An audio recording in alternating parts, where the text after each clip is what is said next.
If you like the story, you can support the author on Patreon. Link is in the description. Chapter 1, End of Third Year. June 1994. Hogwarts Express. It was the last day of third year of Hogwarts School of Witchcraft and Wizardry for Harry Potter.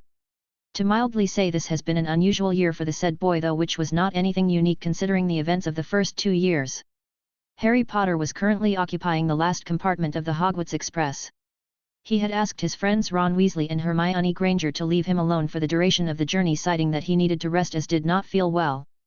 Considering what he had been through in the last few days, they did not question him too much, though Hermione, with her usual personality, wanted to ask many questions. Ultimately, she did not push Harry any further. Harry was contemplating the various events that had happened this year, specifically in the last few days. This year had started with him accidentally blowing up Vernon Dursley's sister Marge, when she had insulted his mom and dad. Even remembering now her venomous words, his blood boiled. Following the said events and having no other options, he left the Dursleys' house and arrived to live at the Diagon Alley.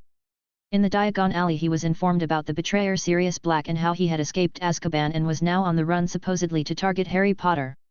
He remembered how Dementors that were supposed to capture Sirius had almost sucked his soul during the train ride at the start of the year, and only timely intervention from Remus Lupin saved his life.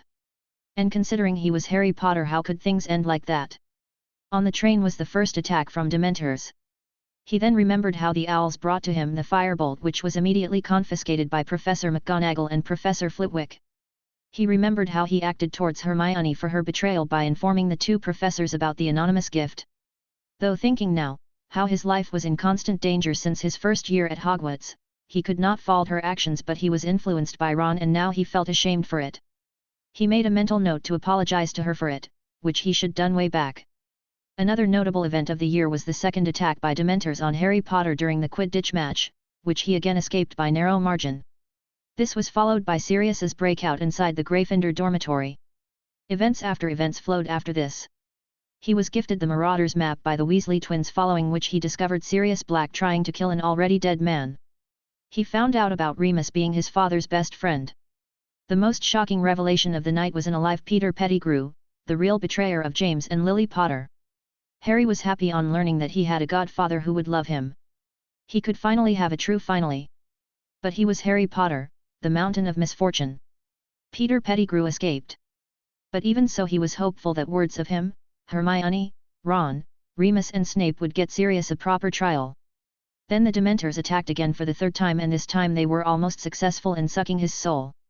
But a powerful patroness which he initially believed to be of his father saved his life at the last moment, but at the same time something changed inside him as he lost consciousness. When he woke, he was lying on a hospital bed along with Hermione and Ron. But his world came crashing down when the Minister of Magic, Cornelius Fudge, despite his and Hermione's repeated insistence, refused to believe of Sirius's innocence and insisted that the three of them were confused by a powerful confuse charm from Sirius Black. Snape was all in agreement with Fudge and refused to admit that he had seen Peter alive. And apparently Lupin being a werewolf, his words counted nothing. Harry was so angry at Snape. One happy thing that was going to happen in his life, and Snape ruined it. Then came Headmaster Dumbledore and, like the previous 2 years, instead of acting himself, left Harry and Hermione with an insane plan. Harry went back in time, saved his another self by casting a powerful Expecto Patronum, rescued Buckbeak and then Sirius. Snape let it slip about Remus being a werewolf to the students, causing Lupin to leave his post of Dada Professor. Going over the events repeatedly, he did not realize when the Hogwarts Express arrived at the King Cross station. He only got out from his thought when Hermione knocked on the door and came inside. "Are you still not feeling well, Harry?" asked Hermione. Harry nodded in response. "I am fine now. We would be at the platform in few minutes. You should prepare yourself." Harry nodded and stood up to get his trunk down from the upper compartment. Meanwhile Hermione hesitated but said, "Harry, if you have any issues, you can talk to me or maybe to Professor Dumbledore. I can understand how you must be feeling now. I want to say that I will always be together with you." Harry nodded. Though he showed no outward reaction, he was glad to have Hermione as a friend. "Hermione, I am also sorry for my behavior during the whole Firebolt episode. I acted like a total moron with you." Harry apologized. Hermione smiled. "You don't need to apologize, Harry. I did what any true friend would do." Harry immediately quipped, "But not Ron." Hermione could only smile stiffly in response. Immediately afterwards the train arrived at the platform. Harry greeted and wished goodbyes to his friends, acquaintance and the Weasley family. A growling and angry-looking Vernon received him and he was on his way to his prison called home at 4 Pivot Drive. Chapter 2, Meeting the Peverell Brothers, 1. June 1994. 4 Privet Drive. Harry Potter, after having his dinner of leftover scraps, packed himself in his attic-turned room. He positioned himself on his small, broken, and second-hand bed and started to ponder over the change he felt inside himself after the Dementors managed to almost suck his soul in their third attack. To describe the change, he felt that someone or something was calling him from inside his head. And this was not a pleasant feeling. Firstly, due to the fact that this was weird, and secondly, the whole fiasco of Heir of Slytherin during the second year started with him hearing those sound of the basilisk. What was different this time that there was no voice, just the feeling of something calling to him. Harry positioned himself in a cross-legged position as he had seen and heard people practicing meditation and closed his eyes. He did not have any idea of what to do further and what people generally did in meditation, so he chose what he could try to do. He tried to concentrate on that particular feeling, and with passage of time his feeling started to get stronger. After an unknown amount of time Harry felt himself being pulled and arrived in a weird-looking place. The place was very huge but was extremely difficult to see anything at a faraway distance. The place was dark with very little light. In spite of darkness Harry could make out the outline of an humongous mountain surrounded by forest in front of him. Harry started to panic when 3 orbs of white light appeared out of nowhere. And before he could react, a sound came from the middle orb. "It took you long enough to arrive here, boy. Who are you? And where am I?" Harry asked in a shaky voice. The 3 orbs chuckled at the same time and transformed into 3 old and frail-looking men. Harry immediately staggered backwards in fear. "Fear not, my boy. We mean no harm," the man in middle responded. Harry gathered his courage and repeated, "Who are you? Where am I?" The man in middle answered, "Well, this is your Mindscape. How could you not know?" He then smiled, "And for who am I? I am Antioch Peverell." He gestured towards his right and continued, "He is my younger brother Cadmus Peverell, and to my left is Ignotus Peverell." Seeing no expression of either excitement, awe, or disbelief, Ignotus asked in exasperation, "Don't tell me, you don't know us." Harry, still fearful, asked in confused tone, "Should I know you?" The 3 brothers were almost stunned. Antioch questioned, "What year it is, my boy?" Harry, still confused, answered honestly, "June of 1994. Antioch murmured, "So in only 1,000 years our names have disappeared from history." Harry, now getting over his fear, stated, "Well, that might not be true. You see, I am not a big fan of history." Cadmus opened his mouth for the first time, "You would at least know the most famous names of some of wizards." Harry nodded and answered, "Merlin, Godric Gryffindor, Rowena Ravenclaw, Helga Hufflepuff and Salazar Slytherin," though he turned evil. By the time Harry finished his answer, the 3 brothers were staring at Harry in shock with wide eyes. Ignotus questioned in disbelief, "So you know all these people but don't even know our name?" Harry, still confused, could only shake his head in answer. Things went silent for few moments. Though Harry wanted to fire a barrage of questions, he controlled his anxiety and kept quiet, not wanting to anger the 3 old men. Antioch sighed, "It seems someone has systematically removed our name from history." His expression returned to normal and he stated, "Boy, I know you have a lot of questions, but I will summarize things for you as we do not have a lot of time." Ignotus picked up, "We 3 are very powerful wizards. You can say stronger than the names you mentioned." Harry's eyes immediately widened hearing this, but Ignotus paid no heed to his expression and continued. "In our old age we designed a ritual. Through this ritual we assimilated all our knowledge and left for the magic decide to a true worthy heir for us. Though our blood families got few of our inheritances, out actual inheritance was left for the worthy magical heir, and the magic have deemed you worthy." Harry's shock only grew as he heard. Cadmus picked up now and continued with a grave tone, "This should have been a simple procedure, but there are 2 things unique with you which we can feel." Harry questioned, "What?" Cadmus answered, "There is a strong binding on you. A very powerful one." Harry asked in fear, "What kind of binding?" "A binding which have not only limited your magic to a very low level but have also decreased your mind's efficiency. Also a blood ward is sucking on your magic, bringing your magic reserves low." Harry went wide-eyed on this, "But that blood ward is protecting me." Antioch scoffed, "Ridiculous. Any capable wizard could bypass these wards easily." Harry's expression turned that of extreme anger.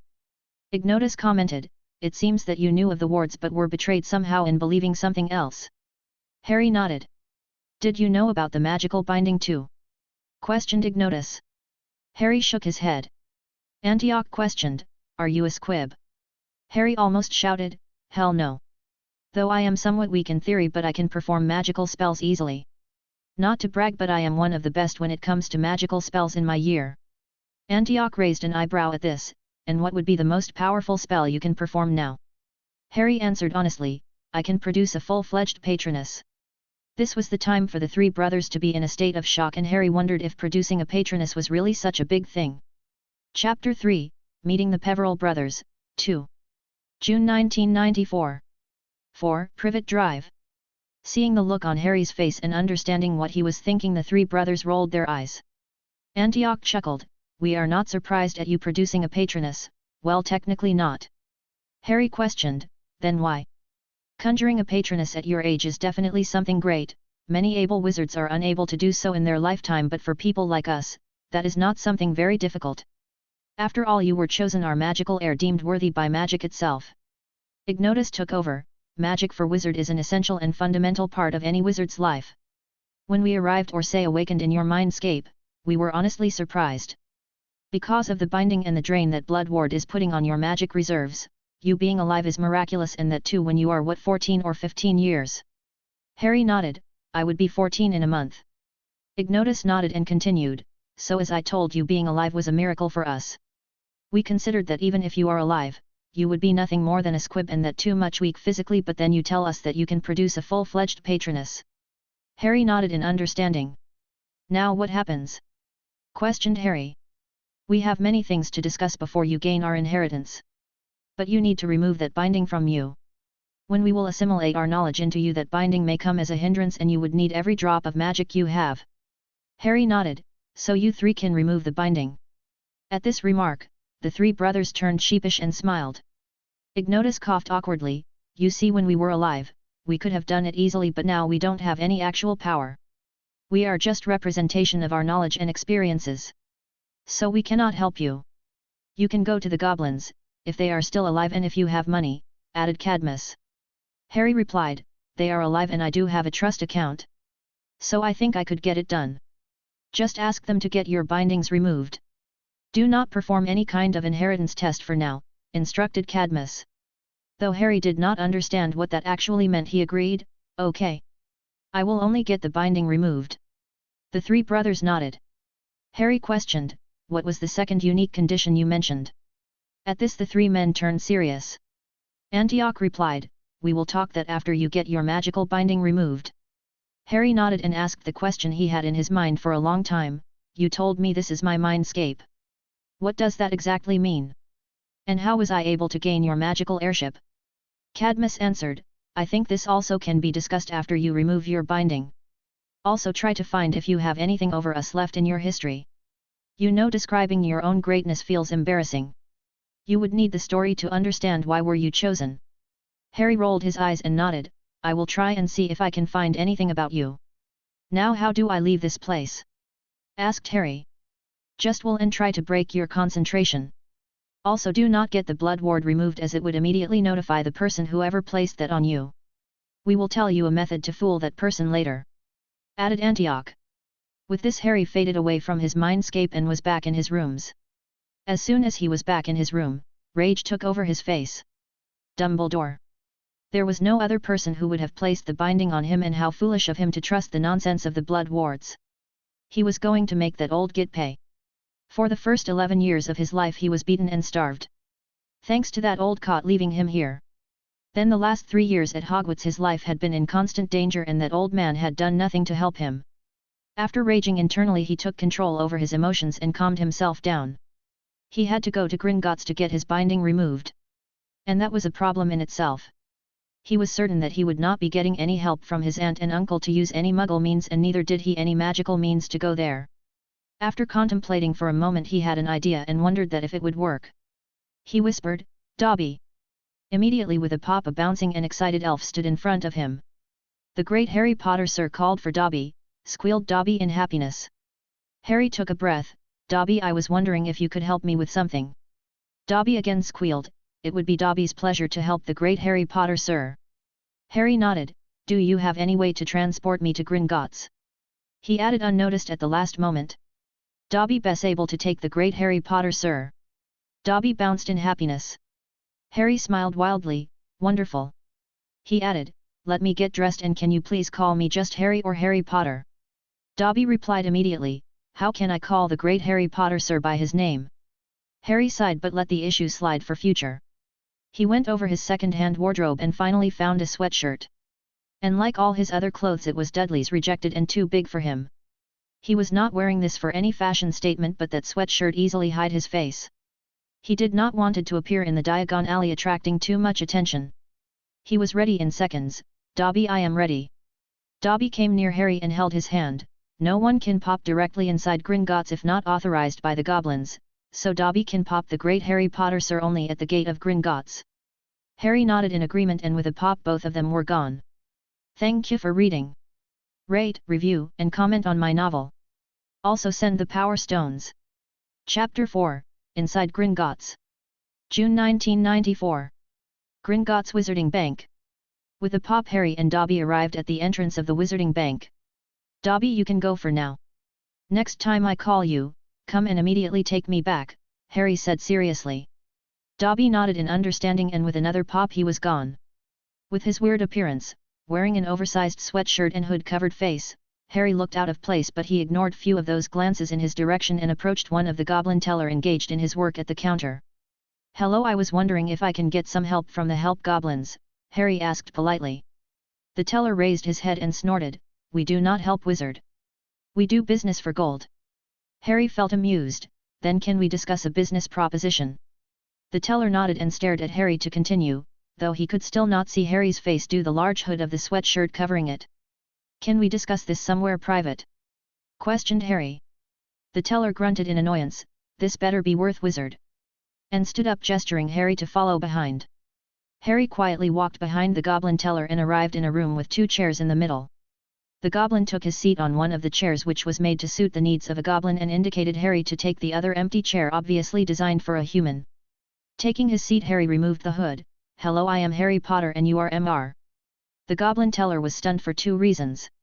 Firstly, he did never expect that the masked and small-looking the underaged wizard would be the one of the most famous wizards of the Wizarding Society, and secondly, with the respect Harry conducted himself and asked his name. The goblin added, Ranuk, completing the introduction. Before Harry could say anything, Ranuk continued, Mr. Potter, I believe I am not the correct goblin to deal with you. You can wait in the room while I inform the manager of Potter accounts of your information. Although Harry was not very certain of what Potter accounts meant, he had a vague idea and considered this all to be one of the information hidden from him by Dumbledore. Harry instantly replied, Mr. Ranuk, I am afraid I am not here to deal with Potter accounts. At least not this time. I need some other kind of help. By the time Harry finished, Ranuk was already on his legs. So be it, Mr. Potter, but even so your account manager would be the best goblin to deal with whatever issues you have. With this, Ranuk was gone and Harry waited in the room alone. It was almost after 5 minutes later that the gates of the room creaked open and walked inside an old-appearing goblin. The goblin, even before taking his seat, sighed, Thank God you finally came, Mr. Potter. I have been desperate to meet you. Harry did not quite understand the reference and raised his eyebrows. What do you mean desperate to meet me? And then he added, At least introduce yourself first. The old goblin was also surprised on being asked for an introduction but kept his expression in control. I am Sharptooth, the manager of Potter accounts. He then continued, I have sent you 9 letters requesting your presence in the Gringotts Bank in last 3 years, 3 letters per year, and yet after your first visit in your first year you never came back. Still not understanding anything, Harry muttered, I never received any letter, and why would you want to meet me, Mr. Sharptooth? Sharptooth was taken aback at the response and bellowed in anger, You say, Mr. Potter, that someone intercepted our letters to you.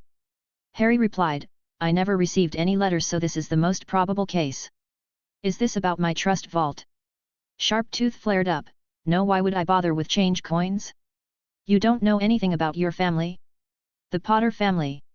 Harry shook his head in denial. Sharptooth was beyond angry now, but Harry cut him off. Look, Mr. Sharptooth, I understand things have not worked the way they should have, and trust me, I also have recently started to find out how people have been playing with me, but these are issues which I will deal later. Although I have a vague understanding about what business you may have with me, I myself am unaware of many things. So we can probably delay this for some time during which I accumulate the proper knowledge. Harry continued, I came here with an urgent business and I hope that Gringotts would help me with, for a fees of course. Sharptooth nodded, tell me what do you need Mr. Potter? Harry sighed, I have a magical binding placed on me about which I found out about only recently. Harry was not even finished before Sharptooth was on his feet and screamed, someone have placed a magical binding on you? That entails death of that person. Harry was taken aback by Sharptooth's anger, not understanding the reason behind it but he did not consider it much. Was it Dumbledore? Questioned Sharptooth. Harry was surprised at the Sharptooth's guess, I believe so but I cannot prove anything. Sharptooth, now in control of his anger and back in his seat, growled, always knew that old Git was up to no good. For years after your parents' demise, he has been trying to get his hands on the Potter family wealth and heirlooms, citing himself as your magical guardian. But thanks to your ancestors' brain and ideas he never got anything major. All he could siphon off was few 100,000 gold coins which can still be recovered. He continued, but as you said these are issues which should dealt in relaxation. Getting your binding removed should be the priority now. Harry nodded. Sharptooth then took a parchment and scribbled hastily something on it and struck a bell on the table. Ranuk, who was waiting just outside, immediately came inside and took the parchment from Sharptooth without speaking a word and immediately ran off to deliver it. Thank you for reading. Rate, review, and comment on my novel. Also send the Power Stones. Chapter 5, Getting the Binding Removed. June 1994. Gringotts Wizarding Bank. After few minutes of wait, 3 old goblins much older than Sharptooth walked inside the room. Harry and Sharptooth immediately stood up to welcome the new arrivals. I am Harry Potter, Harry introduced himself and waited for their response. The 3 men smiled in response with their pointed teeth shining brightly. As Ranuk described. You are really respectful even to us Mr. Potter, the goblin in middle stated. But our names are of no importance. What is important that we are goblin healers and we need to study the magical binding on you so that we can remove it, he added further. Harry nodded. The lead healer snapped his finger and a large bed appeared in the middle of room, pushing the 2 chairs towards the corner of the room. Lay down Mr. Potter and please remove your upper clothes, instructed the lead healer. Harry did as he told and started to remove his clothes and laid bare-chested on the bed. Looking over his lean and fragile body, the 4 goblins did not took even a moment to conclude that the young Harry was abused and malnourished from early childhood, but none commented on it. It was a topic for later discussion. The 3 goblins surrounded Harry and started to draw weird symbols around his chest, and it was not even few minutes when the 3 healers were red in anger. What happened? Questioned Sharptooth, seeing their anger. Whoever did this is extremely barbaric. Doing something like this to a child is disgusting. It seemed that he wanted Mr. Potter nothing more than to be mentally retarded, squib, or possibly die because of magical exhaustion even while casting the basic of magic spells, informed the lead healer. And why is a blood ward anchored to you? Wards are not meant to be anchored by humans but by magical ley lines. And there is also a post-deflection binding on your body, one of the goblins bellowed further in anger. Now it was clear to both Sharptooth and Harry, where he did his summons from the Gringotts went. It seemed that all your posts were first seen by Dumbledore himself and then he decided what you need to see, commented Sharptooth. Can you remove the binding? Asked Harry anxiously. Yes. Thanks whatever god you pray to Mr. Potter. I can't even think how are you keeping your soul, magic, and mind together despite the binding, replied the lead healer. For now don't remove the blood wards. I don't want the person to know about its removal. Someone will help me by informing of a way to fool these wards, added Harry. Also if the post-deflection binding is removed will Dumbledore be notified? Harry questioned further. No.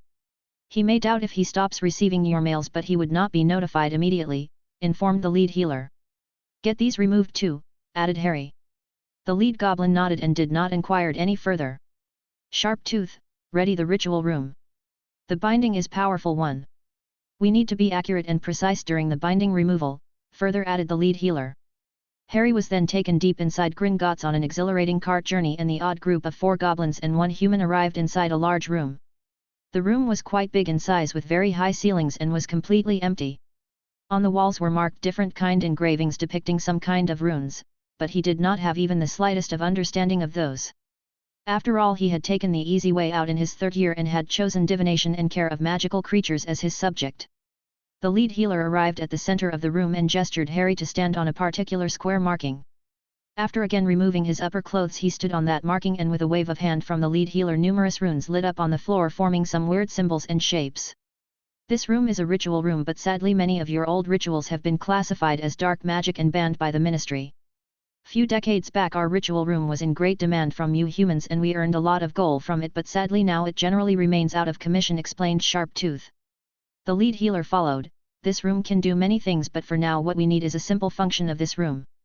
These engravings which you see now will help you to keep your magic in control and smooth. With an abrupt removal of the binding will cause a large amount of magic to flow inside your body, which can cause some damage both to you and to your surroundings. These runes will control those things. Shall we start? Asked the lead healer.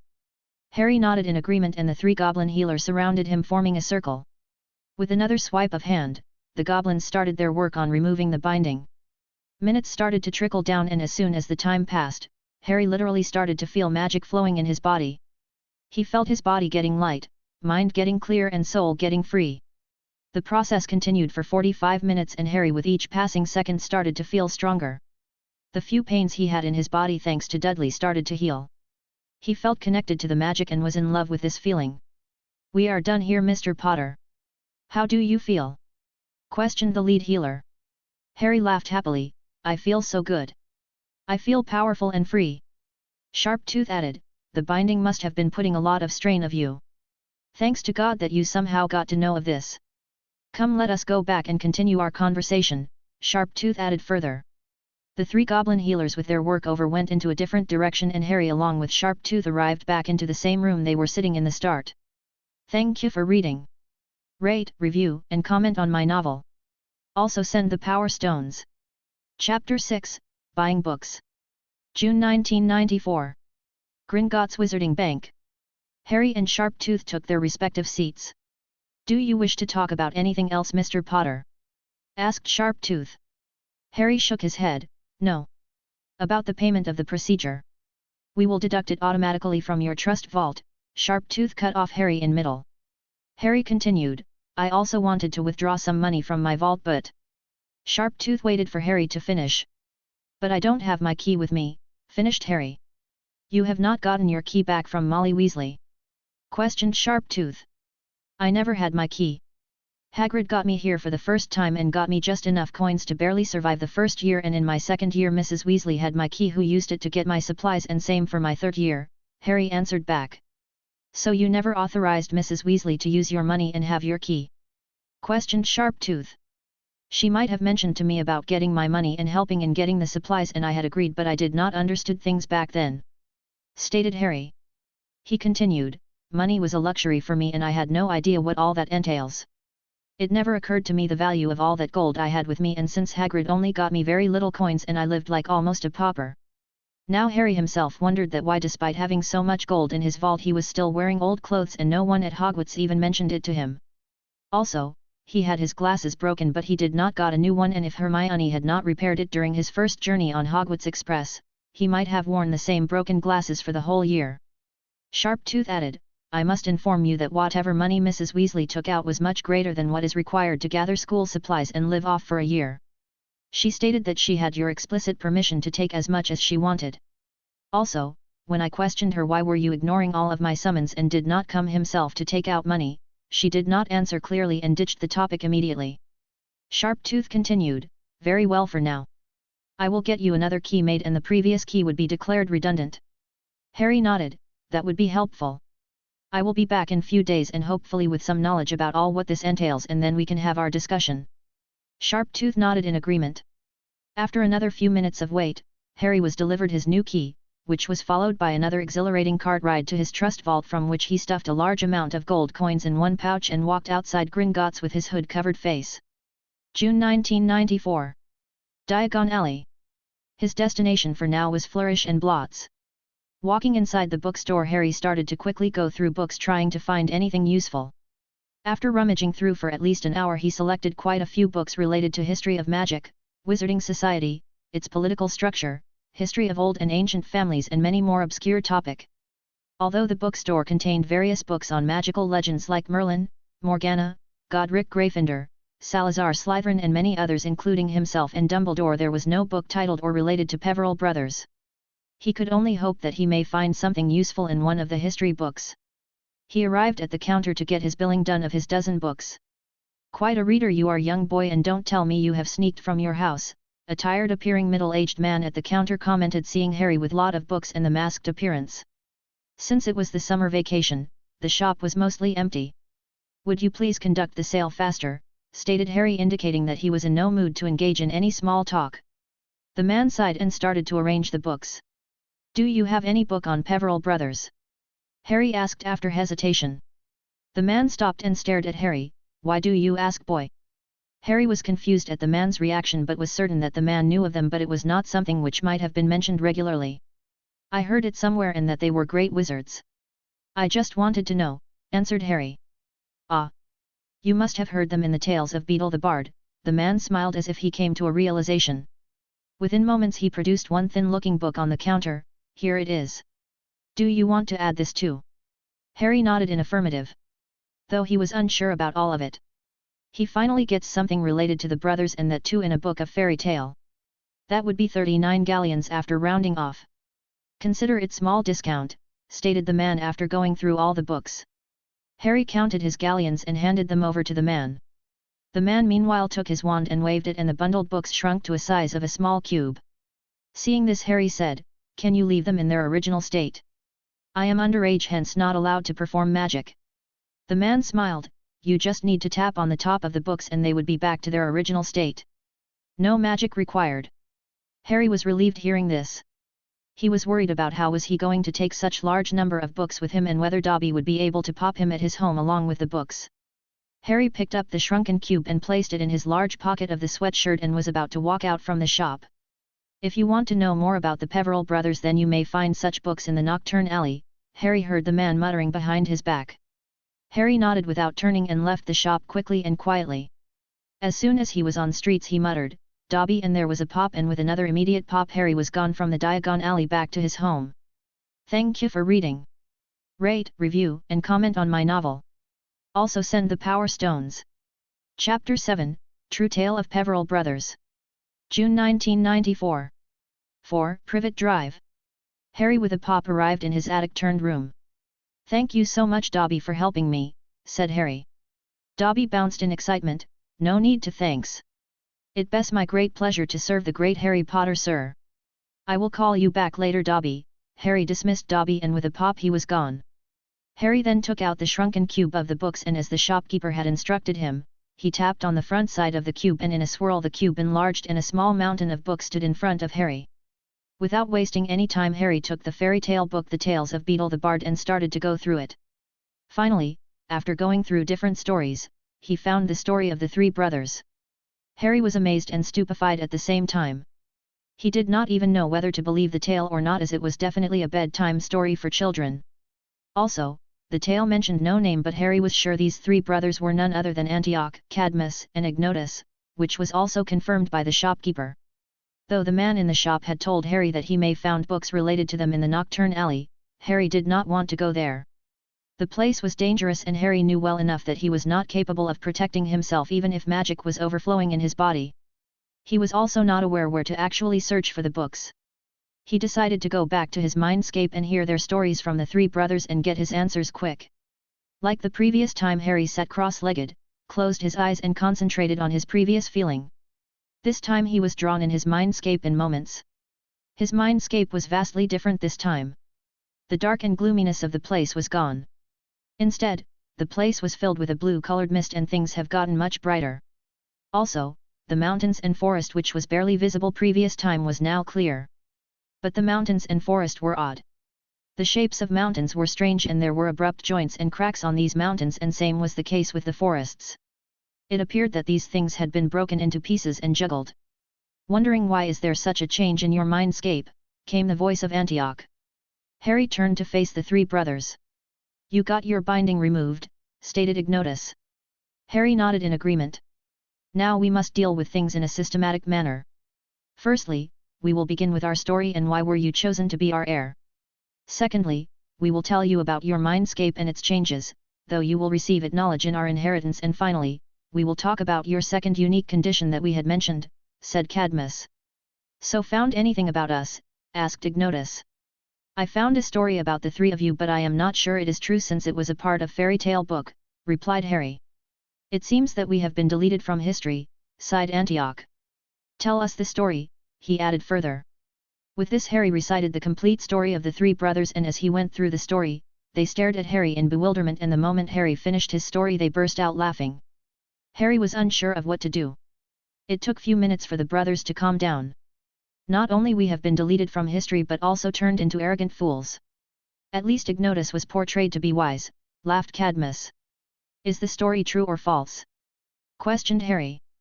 I had the Elder Wand boy, Cadmus had the Resurrection Stone, and the Death Cloak belonged to Gringotts, but the depiction is totally wrong, said Antioch. We will not deny that we were obsessed with power, but it was because we had the talent for it. We were the most powerful of wizards to walk on Earth, said Cadmus. Were they gifted to you by death? Questioned Harry. No, my boy. We were powerful, extremely powerful. With time our arsenal of spells grew, and so our interest in intrigues of magic. We studied runes, arithmancy, magical artifacts, wand lore, and everything related to magic. With all our acquired knowledge we three created three most powerful artifact known in the world. I crafted a wand made of elder tree with thestral hair at its core. A wand so much powerful that no other could stood against its true might. The wand turned out to be special. The Elder Wand, as it was called, turned out to be very close to death because of the thestral hair. Thestral hair as a core in wands are believed to be unstable, but they are the creature closest to death, said Antioch. Cadmus took over. I created a stone, the Resurrection Stone. No, I did not create it. Call upon soul of dead people. My purpose to create the stone was for healing purposes. There are certain times when we are so much physically injured that our body is not able to hold the soul any longer, and the soul have to leave the body and go through the veil of death. I created the stone to provide an anchor to such souls till their body recovers to get back to its physical condition to hold the soul. Additionally, I used many intricate materials and expensive elixirs to craft the stone. This gave the stone another magical property, which was to strengthen and enhance the body of the wearer of the stone. Even the magical reserves of the said person was affected in positive manner, Cadmus added further. Harry was now completely intrigued and interested in the story, and was waiting for the youngest of the three brothers, Gringotts, to finish his story. Chapter 8, True Tale of the Deathly Hallows. June 1994. 4. Privet Drive. Now it was Gringotts' turn to tell his story. He started, I being the wise one, he chuckled and continued, wanted an artifact that could bypass any kind of magical scrutiny. I crafted an invisibility cloak never seen like before, and most probably would never be seen in future also. No magical spell, neither kind of magic sight nor any kind of magical perception or any other magical artifact could detect my invisibility cloak. I could have used the cloak to bypass into most advanced of the wards like a child playa, and no person would know of it. Even death had a hard time in detecting its presence. Harry stared in awe at the three brothers. If what they said to be true, then he was probably talking to the strongest wizards ever seen, not because they wielded the Elder Wand, Resurrection Stone, or the Death Cloak, but because they had capability to create and craft something like this. The story in the book is so foolish. It seems like wizarding common sense has gone into drain, chuckled Cadmus. How? Questioned Harry instantly. Start with the story itself, which says that death was displeased because we three brothers created a bridge to cross a river and avoided it. People had been doing that since centuries and would continue to do forever. Be it through muggle or magical means, stated Antioch. He continued, but let us consider the river and bridge part to be metaphor about us somehow fooling death, which should be a great feat in itself. But then I ask a wand like none other in existence, and then I turn completely ignorant. I turn out to be so naive that I scream to the world about the Elder Wand and then let some buffoon slit my throat in midnight. The three brothers chuckled at this, and even Harry found the logic reasonable. If the three brothers were so cunning and powerful so as to cheat death, then how did they start to take foolish decisions? It had no logic so whatsoever. Then about my story. I ask for something as to humiliate death and then immediately give my own life. Unbelievable, stated Cadmus. I cannot complain much. The tale at least showed me wise even if it was all wrong, muttered Gringotts. So, the three objects have nothing to do with Death and Hallows? Asked Harry tentatively. The three brothers turned silent for few moments. We never said that, sighed Antioch. Harry got confused and was to fire a volley of questions, but Antioch continued, all the 3 objects we crafted was somehow connected or related to death. The wand due to the thestral hair, but somehow it got more related to death than we expected. The stone could save a dying man, anchoring its soul and stopping it from crossing veil, and the cloak by hiding its presence from death itself, even if for a short time. Harry now was in anticipation. Gringotts picked up the tale. Death was impressed upon by our creation. It granted its blessings, a small bit of its power to our creations, and made them powerful, more powerful than it already was. It was then they truly turned out be Deathly Hallows. If someone collects all the 3 Hallows, will he be Master of Death? Questioned Harry. And did you all 3 met death? I mean, how did it granted its power to the Hallows? We did not met death, well, not in the sense you ask. It just blessed the Hallows. And how do we know about this? We just know, answered Cadmus. And no one can be Master of Death. Everyone must cross the veil. He added further. We will explain it in our second part of discussion. Which is why were you chosen as our heir? Commented Antioch. Harry nodded in affirmative. Gringotts started, we lived a very long life. Wizards have a longer life, and we were already very powerful, and due to our connection with Hallows our lifespan extended even further. We saw foundation of Hogwarts, the legendary battle between Merlin and Morgana Le Fay, and many more things. And let me correct you, Salazar never turned evil, and neither Morgana was evil. You will know more about all of them after our inheritance. He continued, even so we were finally getting old, and we dreaded one thing. Not our death, but the power we would be leaving behind.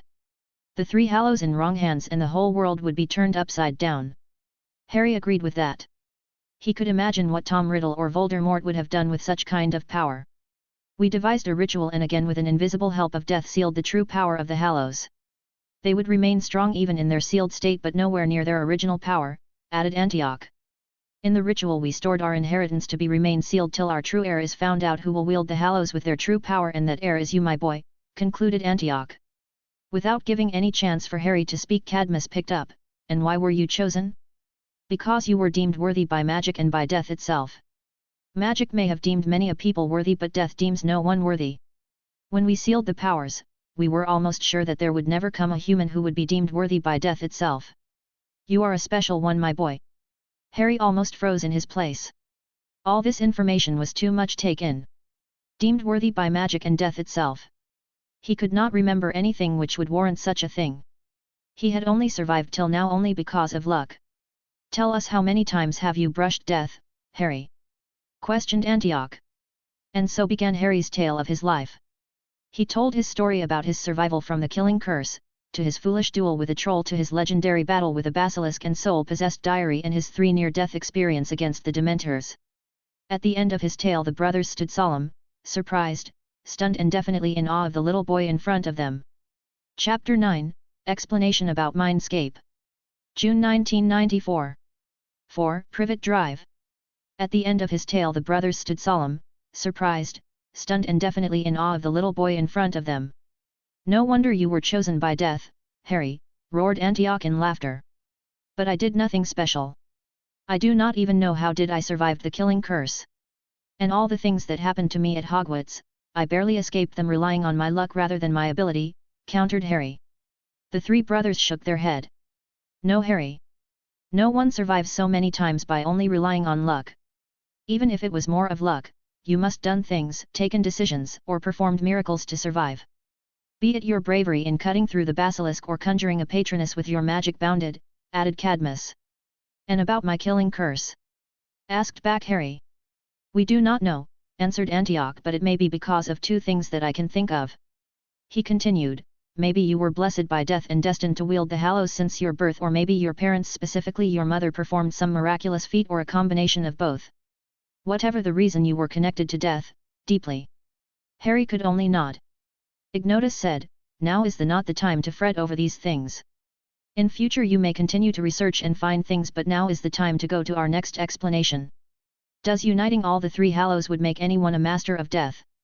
Added Cadmus. Without waiting for any response, he continued, the answer is no. We had sealed away the true power of the Hallows, so even if any person could unite it, although they would gain enormous power but be never connected to death. Oh, I wonder how many battles people would have fought to unite the Hallows and be master of death, Gringotts laughed loudly. The other 2 brothers also chuckled at this, and even Harry grinned. Antioch turned serious, but what would happen when you unite the Hallows, Harry? We do not know. Harry was startled and wondered that if what he was thinking was true. As if reading his thought, Antioch added, "Yes, Harry, since you are our heir, you will wield the true powers of the Hallows." "But how I am going to find them?" questioned Harry. The three brothers smiled but did not answer the question. Harry was about to ask more questions, but Antioch stopped him with a raise of his hand. "We are running short of time, so we will move to the next point of discussion. Your mindscape and why it changed," muttered Cadmus. "Say, Harry, were you ever not even explained about mindscape, occlumency or legilimency at Hogwarts?" asked Antioch. Harry shook his head. "Though I am not very attentive in class, I am sure I would have not missed something like this. What have Hogwarts fallen to? Firstly, those dangers, and now this pathetic level of education. No wonder any nosebrat declares himself to be a Dark Lord and the whole wizarding community trembles in fear. Salazar, Godric, Helga, and Rowena would be heartbroken if they could learn of this," said Ignotus. "Anyways, let us start with what is mindscape," started Antioch.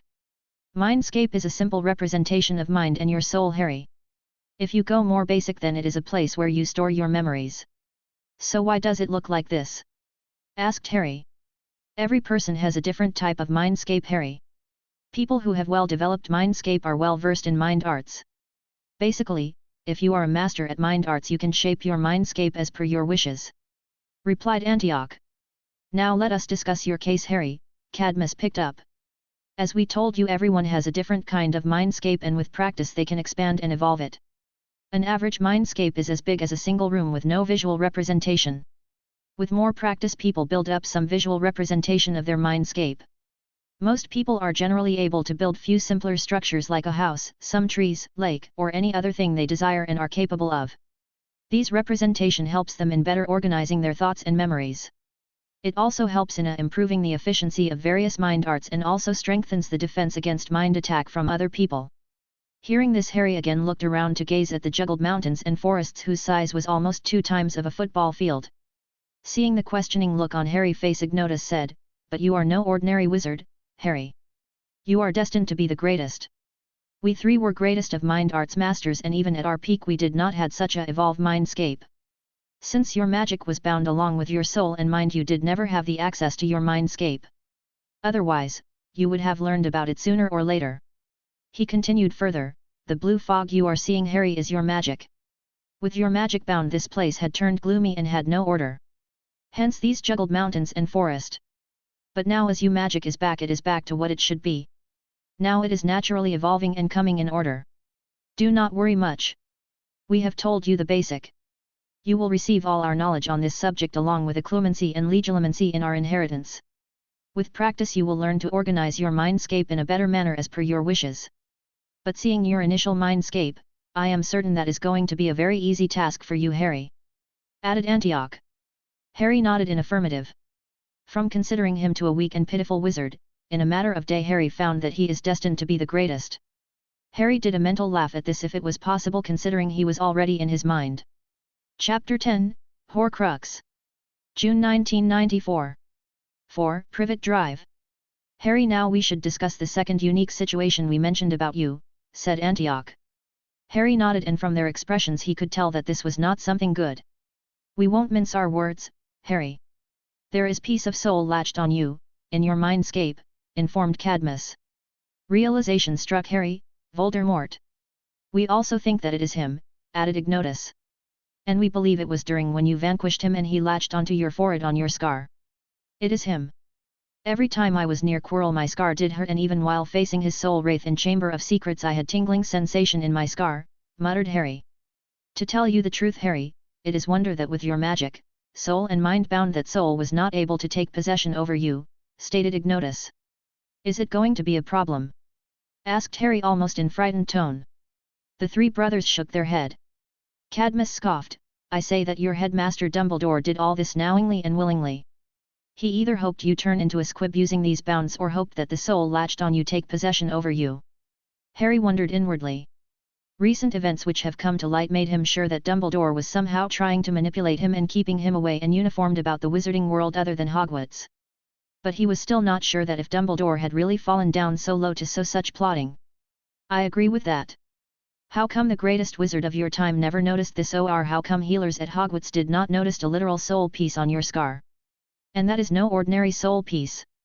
It is so foul and dark and smells of sickness, muttered Antioch. Very true. If you survived a killing curse with only a scar left on your body, then that scar should have been through checked. How come it never happened, opined Ignotus. And there went any hope Harry had in his mind of goodness of Dumbledore. In our time wizards had the means and knowledge to deal with such a situation. Goblins would have also done an excellent job in removing that latched soul piece. After all, they are specialist in curse breaking and soul magic. They would have also noticed it very easily when they removed your bindings. The only reason they weren't able to detect the latched soul piece was because as soon we arrived, we trapped it shut and masked its presence so that it does not create a disturbance in our conversation, added Antioch. You trapped it shut? So, it will remain trapped forever? What are we going to do? Questioned Harry. Cadmus said, dealing with the soul piece is not that tough, Harry. We will help you in that matter. Though we are not a soul in a real sense and only a small consciousness left using a ritual magic, we are sufficiently powerful. And even so, the soul latched onto you is no complete soul but a broken and small piece with hardly any power.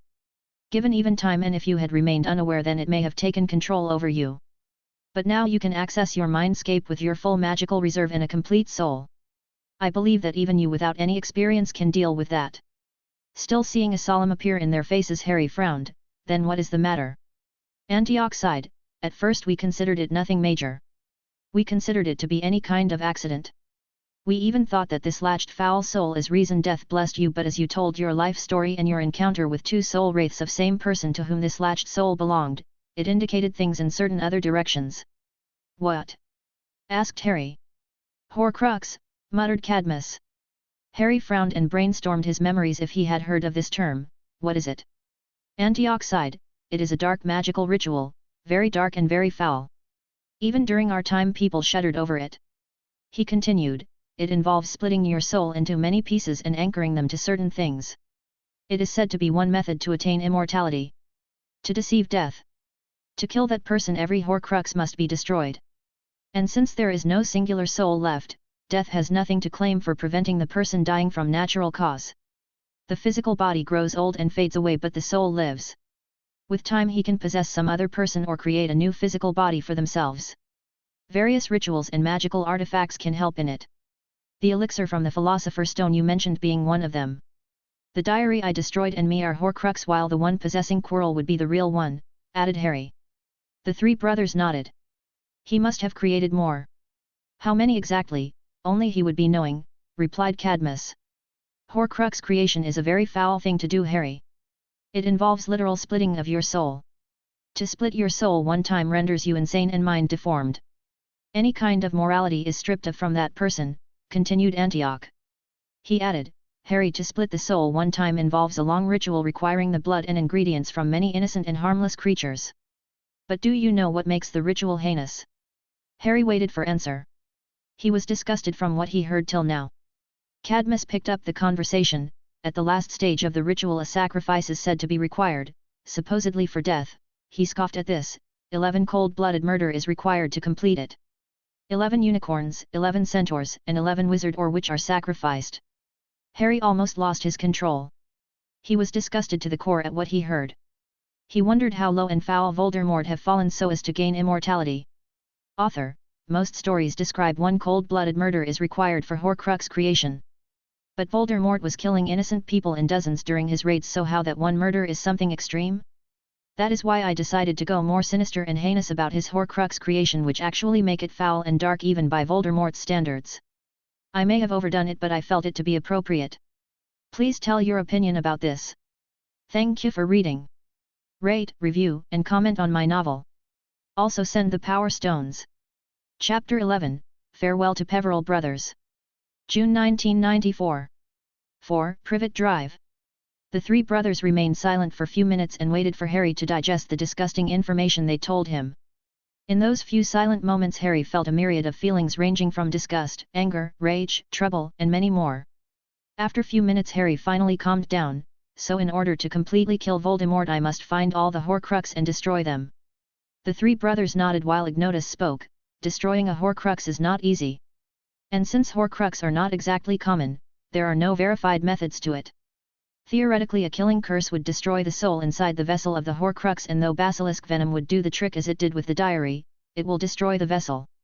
So, if Voldemort has used any precious artifact as a vessel of the Horcrux, you can think of the other option. He continued, in our memories you will find few rituals related to souls, so you can try them and see if they work. Harry nodded. How we deal with the latched soul, and is there any method to locate the Horcrux? Antioch replied, I have a possible method to it, but I am not sure if it will work.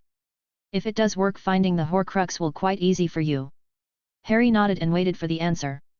Using the soul piece latched on your forehead you can access the memories of Voldemort, added Antioch. When we deal with it, do not let it fade away and absorb its memories. Due to the connection of the soul piece with real Voldemort, you will get the memories of Voldemort till the current time. What are the chances of me gaining his memories? Questioned Harry. I do not know, but I think this should work. And based on how you told us about the stinging pain in your scar whenever you encountered Voldemort or his Horcrux, it shows that there is some form of connection between the broken souls, added Antioch. Okay. There is nothing wrong in giving this a try, replied Harry. He added, one final clarification. Ask, gestured Cadmus. You mentioned about the complicated ritual required to turn anything into a Horcrux. How was I turned into a Horcrux? Asked Harry. Antioch sighed, souls are very obscure topic, Harry, and whatever understanding we have is based only on theories. It might be that he had performed the ritual and had not split his soul before he came to attack you and by some accident, or maybe he willingly turned you into a Horcrux, or since he had already split his soul, it was unstable and somehow a part of it latched upon it. Nothing can be said with surety. Harry nodded in understanding. Now before we deal with Voldemort, let us tell you about the method to fool the blood wards, said Gringotts. After this the three brothers proceeded to tell Harry about a simple method to deal with the blood wards. Now was finally the time to deal with Voldemort. The three brothers turned around and Cadmus muttered, "Follow us, Harry." With this the three brothers started to float in air and moved towards the mountain ranges. "How do I follow you?" Harry questioned in bewilderment. "This is your mindscape, Harry. You can do whatever you wish," chuckled Antioch. Willing to float, Harry felt his body moving and he followed the three brothers. After only few moments of flight, the group of four crossed two mountain range and appeared deep inside the range, which appeared to be a gorge. The nearer Harry got to the gorge, the more he started to feel unpleasant and dark and evil was felt coming from the gorge. When we had awakened, this foulness was corrupting your entire mindscape, Harry. The sheer size of your mindscape is the only reason Voldemort had not been able to take control over you. If we had not awakened, then it was not much longer before Voldemort controlled you, informed Antioch. Harry shuddered at the thought of Voldemort controlling him. He wondered if Dumbledore knew about all this Horcrux. He was sure that Dumbledore knew about the soul piece latched on him. After all, he not so subtly hinted about his connection with Voldemort. The only question remained now was that if Dumbledore was aware of the possibility of Voldemort taking control over him. Finally, they arrived deep inside the gorge, which felt full of foulness, and in the center stood a small stone structure which had no opening. "As soon as you get out of here, Harry, remove the blood wards and claim the lordship of Peverell family. You will find a small surprise then," smiled Antioch.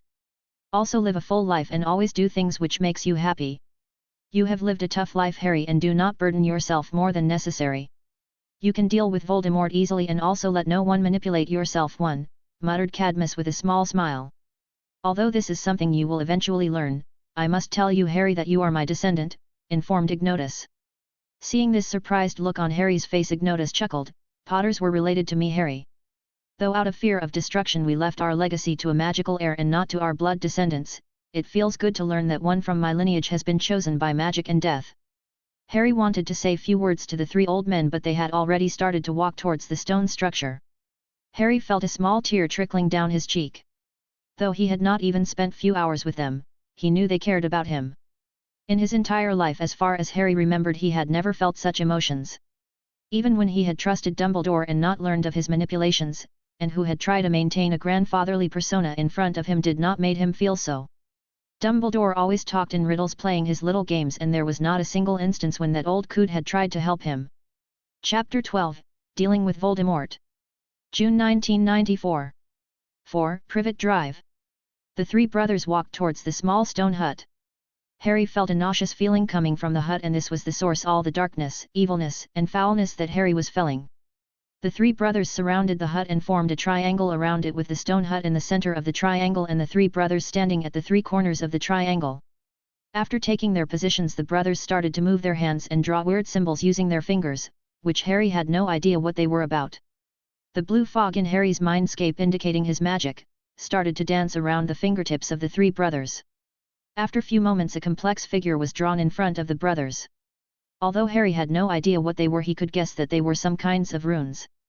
The three brothers glanced at each other and with a subtle nod pressed their palm forward, gently pushing the rune towards the stone hut. The runes collided with the stone hut, and in front of the astonished eyes of Harry the stone hut crumbled into dust. The moment the stone hut disappeared, a suffocating aura spread from the hut.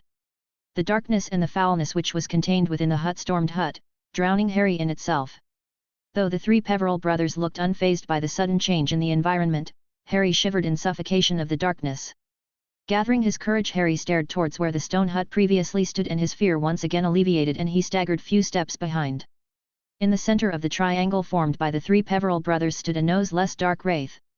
Other than his missing nose, Harry could make nothing of the man's facial feature, and it required no genius to identify the wraith soul. Harry felt disgusted and fear at the same time. Though Harry had already faced Voldemort 2 times and 3 if you include his encounter as toddler, he could not say that he was fearless. The wraith let out an unnatural scream and started to speak. Harry Potter, have you come to offer me your soul? And tell me, how did you trapped in the hut? Did Dumbledore teach you these few techniques? But you did a mistake, you should have not released me, you cannot defeat me. I am a master of mind arts, it's my speciality. First time you caught me off guard, but not now, soon I will possess the body of the hero of the wizarding world, ha. Voldemort in his dramatic monologue did notice the 3 old men standing around him. Antioch scoffed, you are so full of yourself, considering when you are not even a complete soul but a mere broken piece of already insane soul. Cadmus added, but it not a surprise. After all, the foul ritual you did would definitely turn you insane, and I assume that you were not sane even before the ritual. Only after the mockery of the 2 brothers did Voldemort notice the presence of 3 additional people near him. He raged, who are the 3 of you? And how do you know of the ritual, and how dare you taunt me? Taunt Lord Voldemort. Ignotus chuckled, a great lord you are, Voldemort, crushed by a 15-month baby. And let me tell you one more thing.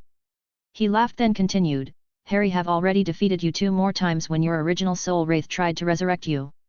Before Voldemort could rage further, Ignotus again taunted, and one of your Horcrux, the diary has already been described. Tom Marvolo riddle. Completing his sentence, Ignotus laughed almost childishly and then manically. Voldemort screeched in anger. He screamed, I will reduce you to pieces and then take over Potter's body. With this, Voldemort waved his hand and a red beam shot towards Ignotus. Ignotus scoffed, you are a mere child to us, Voldemort. Your tricks are what we used to play as children.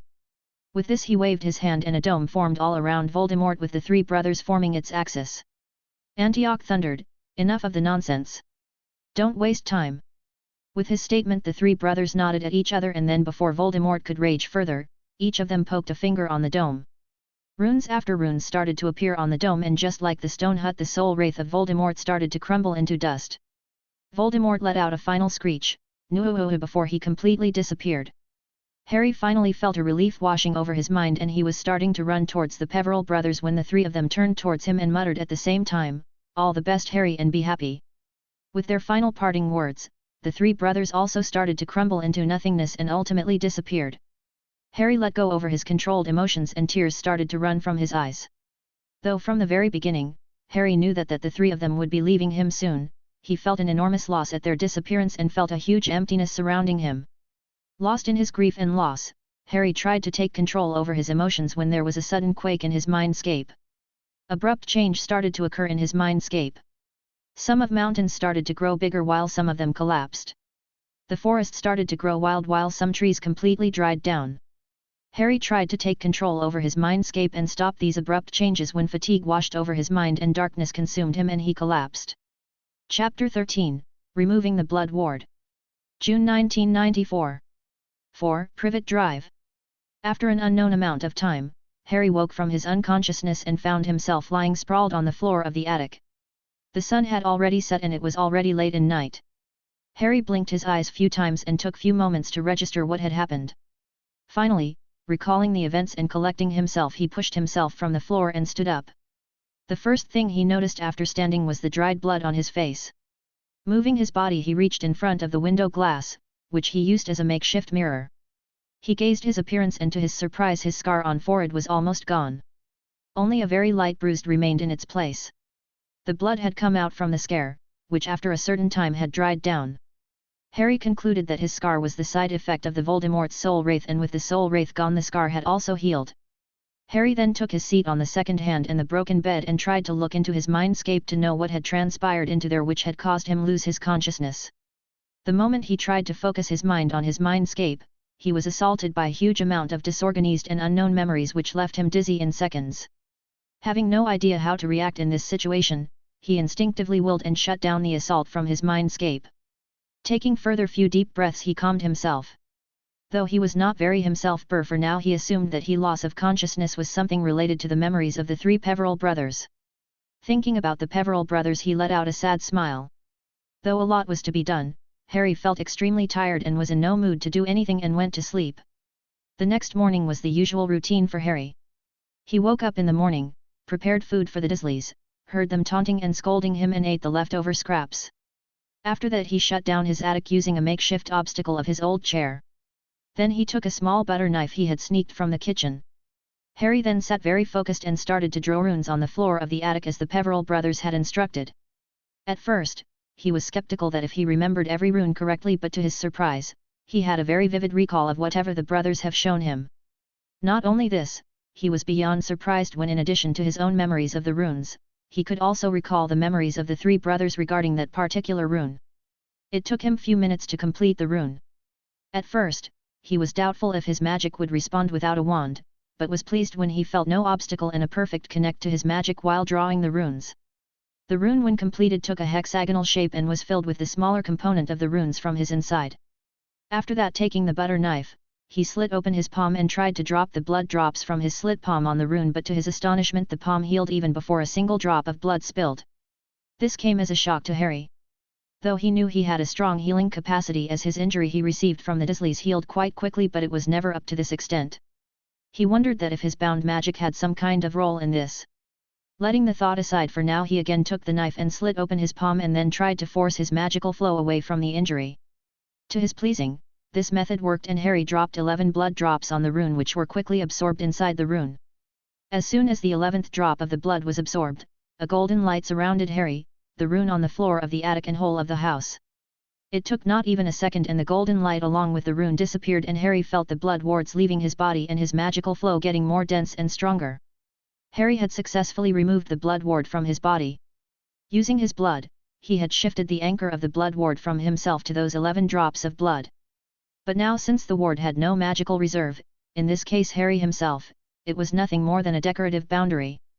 It merely existed in name without any ounce of protective power.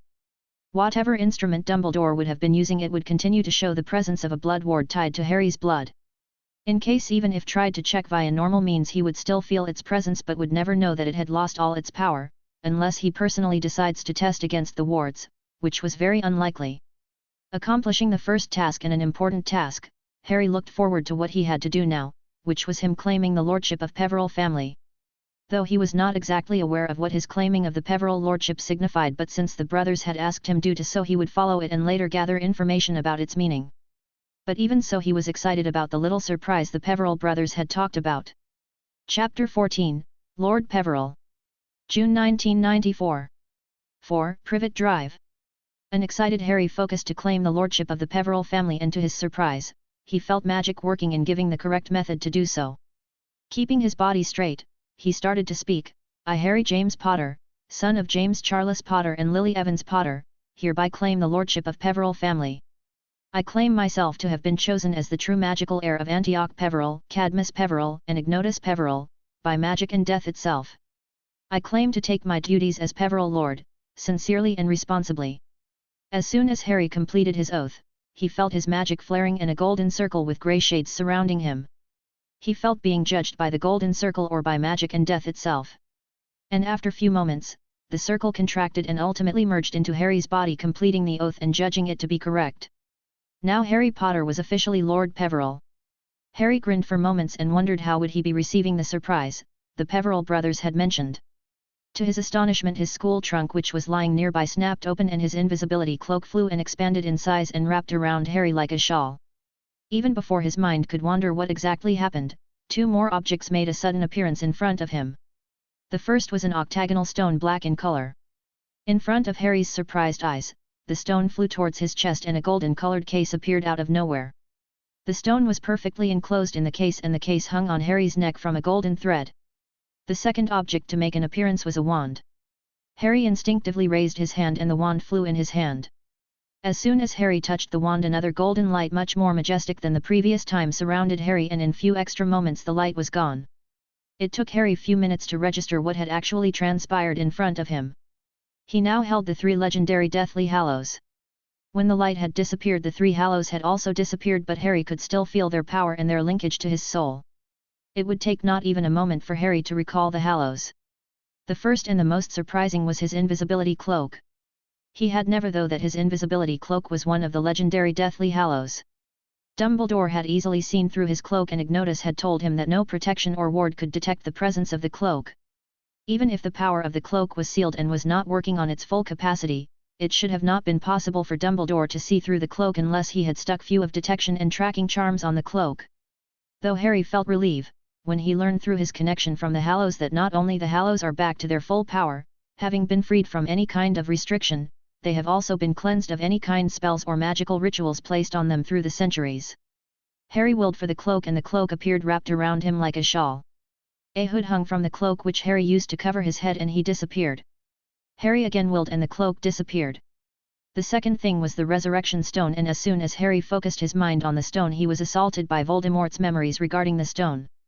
To Harry's utter disgust, he could perfectly recall how Tom Riddle stole the ring containing the stone and how he converted it into his Horcrux.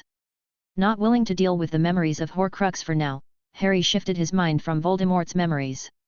He willed and the stone appeared hung on his chest enclosed inside the case. His first instinct was to use the stone to summon his parents' soul. But using all of his willpower, Harry stopped himself from doing so. He was not aware of what actually transpired if someone summoned a soul using the stone, since Cadmus had not explained anything. He resolved that he would go through all of Cadmus's memories, do his research, and only would make his decision. And the third Hallow, the Elder Wand. Harry easily recognized the wand of Dumbledore. Though he had never seen the old coot using his wand even a single time, by luck he had gazed upon the wand once, hidden under Dumbledore's sleeve. Harry wondered in his mind that if Dumbledore knew about his wand being a Deathly Hallow? And whether he knew about the cloak or not. And why he had the cloak in his first place, or he had simply stole it after his father's death. Harry had too many questions and too few answers. For the next few minutes, Harry went through all his emotions, including astonishment, wonder, shock and surprise. He chuckled and muttered, "Who would have thought that your small gift would be the legendary Hallows himself?" He finally wondered, "Am I Master of Death now?" Since he felt no special connection with death, he concluded that there was no him being Master of Death kind of business. Moving his thoughts from the Hallows, he started to think about what his next work should be. Ultimately, he concluded that he lacked the knowledge about the wizarding world to even plan anything, so for the next few days he would go through the memories of the three Peverell brothers and Voldemort. Also he would be reading through all the books he had purchased in the Diagon Alley. Chapter 15, Changes. July 1994. 4. Privet Drive. 2 weeks later. In these 2 weeks Harry had become a changed man. Gone was the boy cowering in fear and anxiety, there stood a man with determination and confidence. The first and most important thing Harry had done was to go through the memories of Cadmus regarding the working of Resurrection Stone. He had hoped that he could communicate with his parents. He had wanted to feel their love even for once, but all his hopes were for naught. It was not that the Resurrection Stone could not summon the dead soul, but the summoning was not peaceful for the soul. Harry had not needed to do any in-depth research. Cadmus in his memories had left a clear warning about the process. He had informed Harry that to summon a soul is not a good idea. The souls which have already crossed the veil are then settled as peaceful entities, and asking them back would be a painful process. Although it was only a theory, as no one did actually knew what happens when one die, Harry chose to believe it. He ultimately concluded that calling his parents is not a good idea, and no matter how much deeply he desired, he let it go. The second thing Harry did was to organize his mindscape. In these 2 weeks Harry had continuously absorbed the memories of 3 brothers and Voldemort. From their memories he also learned the art of occlumency and legilimency. His mindscape was completely different from what it used to be. As soon as Harry entered his mindscape he was greeted by the sight of humongous mountains and tall and lush green forests surrounding it. The mindscape was almost double in size from the first time Harry had seen it, and even the mountains and the trees were much larger in size. Harry also noticed that blue fog in his mindscape indicating his magic was much denser, which meant that his magical capacity had also improved. Harry concluded that this change was due to the absorption of the memories of the Peverell brothers and Voldemort. He also arrived at a conclusion that not only he had absorbed their memories but also some their magic potential. With a blink of his thought Harry arrived in the same gorge in which the Peverell brothers had trapped Voldemort. During his practice with his mindscape, he discovered that, as the brothers had informed, he could do anything here, and that meant literally anything including teleportation. The place where he teleported inside the gorge, there stood a gigantic castle in medieval style. That castle was the core of Harry's mindscape, which housed all his memories. The castle was laced with large-scale defensive measures including a huge number of mythic creatures. Fire-breathing dragons, large acromantulas, basilisk, nundus, and chimeras were least of your worries if someone actually reached even near the castle.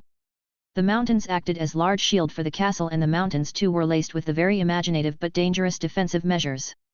Harry had wondered that if anyone could do as they imagine in their mindscape, while creating his defensive measures. The theoretical answer was, yes, but in reality, no. Everyone's mind had a limit.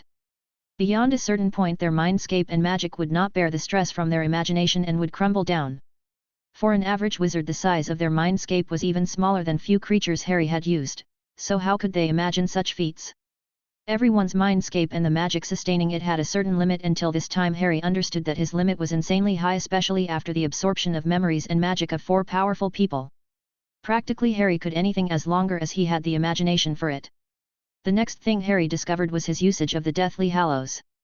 He discovered that not only he owned the Hallows and was connected to them, but also that the Hallows were a part of him. For example, he did not need to actually take out the Elder Wand to cast magical spells, he could so wandlessly with a mere thought. And this has been a major boon to him. Otherwise, he would have not been able the wand at all in public, as Dumbledore would have recognized the wand in moments. And to Harry's relief his older Holly wand also worked just fine, which he would use as his decoy. Same was for his invisibility cloak. He had no actual need to summon the cloak, and with mere his thought he could turn invisible. The other thing which Harry was worried about, his friends. With the recent revelations which had come to light he was not sure whether he could trust them or not. And the person he was most worried about was Ron Weasley. He knew from the beginning that Ron Weasley was a jealous and narrow-minded child, and even so Harry had carried on their friendship for 3 years. After all, Ron was Harry's first friend, but now Harry was not sure. He wondered that if Weasleys were a part of Dumbledore's mechanism. He was sure his meeting with Weasleys during his first Hogwarts trips was no coincidence.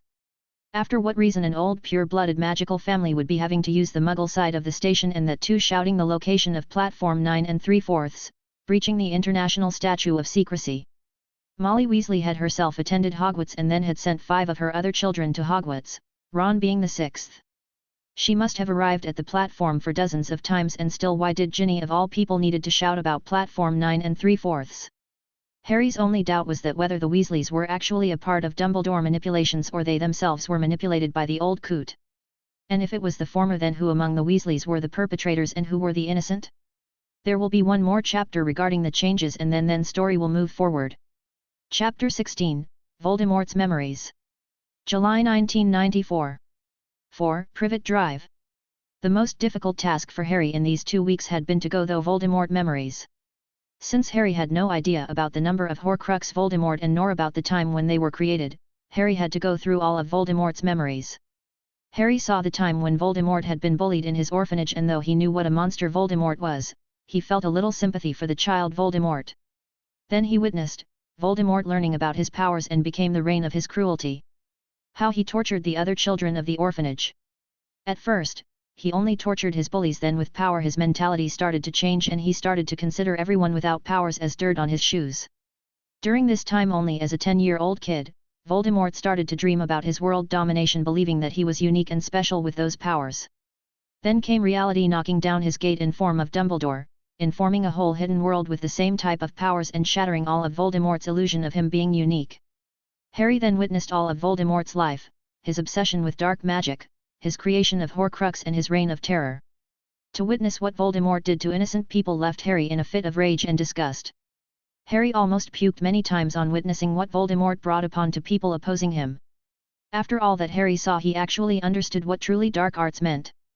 Some time back for Harry, the three unforgivables were the epitome of true dark spells and dark magic, but now he held different epitome. Compared to the range of the magical spell Voldemort held in his arsenal and how brutally he tortured his victims, Harry could confidently say that the unforgivable were child's play. Harry ultimately had the knowledge of all the Horcrux Voldemort created. The first was the Riddle's Dairy, which Harry had already destroyed. The second and the easiest to obtain was the Ravenclaw's diadem in a mysterious room inside Hogwarts called the Room of Requirements. The third was Slytherin's locket hidden in a cave behind a ton of protection of dark magical curses and wards. The fourth was Hufflepuff's cup, which he had given to Bellatrix Lestrange and had no idea of its current location. Though Harry was not sure, but according to Voldemort's memories he had a guess that it was in Bellatrix's Gringotts vaults. The fifth was a family heirloom of Gaunts which Voldemort had taken from his uncle Morphin Gaunt, after when Voldemort had framed Morphin for killing the Riddle family. Feeling shame and disgust on his Muggle lineage from his father's side, Voldemort himself had murdered the Riddle family, including his father Tom Riddle Sr. Harry afterwards also witnessed Voldemort's memories of the day he was murdered. He witnessed his father's heroic defiance against Voldemort, and although James Potter was no match for the Dark Lord in his prime, James did never hesitate. Harry witnessed teary-eyed how his father tried to hold Voldemort to buy time for Lily to escape with his mother. Harry then witnessed his mother's downtrodden face when she begged Voldemort take her life and spare Voldemort. He witnessed Voldemort's offer to spare her and how she stubbornly stood in his way. He witnessed his mother's death through Voldemort's memories. After which Voldemort fired a killing curse towards him and how the curse backfired. The backfired curse split Voldemort's soul into two. One which escaped and the other which leached on Harry's forehead. Harry at first wondered why his mother did not pick up her wand against Voldemort. From what he knew and the subtle observations he made from Voldemort's memories, Lily was much more magically powerful than James. And if she had helped his father there was a chance, though minuscule, to take down Voldemort. But then after witnessing it multiple times Harry came to conclusion. Harry concluded that his mother had performed a certain ancient ritual to save Harry, and its final requirement was a willing sacrifice of life. For the willing sacrifice to work, Lily never picked up her wand to go against Voldemort and provided a certain protection for Harry against Voldemort.